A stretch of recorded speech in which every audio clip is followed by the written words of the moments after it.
साथियों नमस्कार, कैसे हैं आप सब लोग।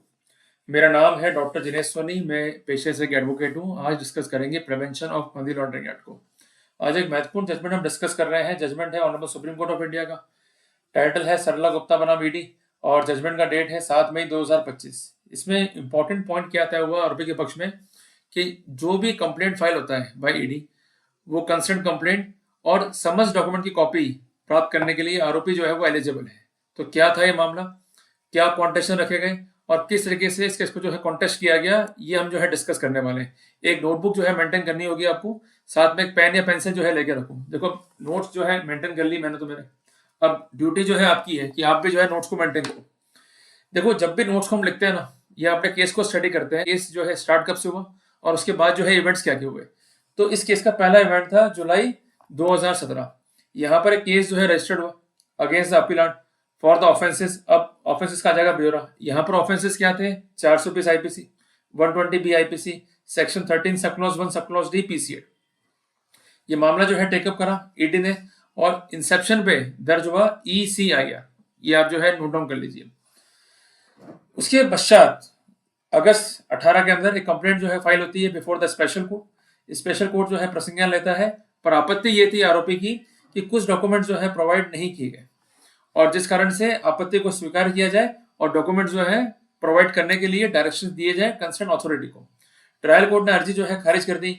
उनका कहना यह था कि ईडी केवल वही डॉक्यूमेंट्स देगी जिस पर रिलाई कर रही है, जिन पर रिलाई नहीं कर रहे हैं वो डॉक्यूमेंट्स देने के लिए बाउंड नहीं है। अल्टीमेटली ये मामला गया हाईकोर्ट में, वहां भी सफलता नहीं मिली आरोपी को। फिर मामला आया ऑनरेबल सुप्रीम कोर्ट में। कुछ महत्वपूर्ण तर्क दिए गए जो आप नोट डाउन कर लीजिए। सबसे पहला हिट सेक्शन 207 सीआरपीसी। अब यहाँ पर हमें एक काम करना है, नोट करना है ब्रैकेट में कि जो सीआरपीसी है अभी हट चुका है, वर्तमान में क्या आ चुका है BNSS, जिसका सेक्शन रिलेवेंट क्या है सेक्शन 230।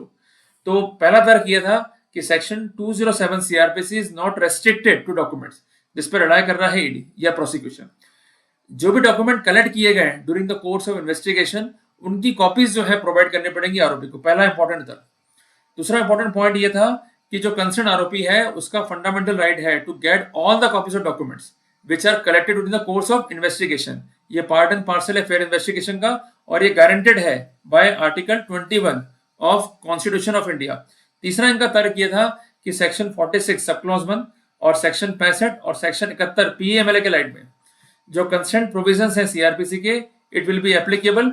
जिस कारण जब कोई प्रोविजन इनकंसिस्टेंट नहीं है विद द PMLA, तो ऐसे सिनेरियो में डॉक्यूमेंट जो है प्रोवाइड किए जाने चाहिए। तो कोर्ट ने क्या ऑब्जर्व करा कि जो प्रोविजंस हैं regarding the search and seizures वो इनकॉर्पोरेट किए गए धारा 17 PMLA में।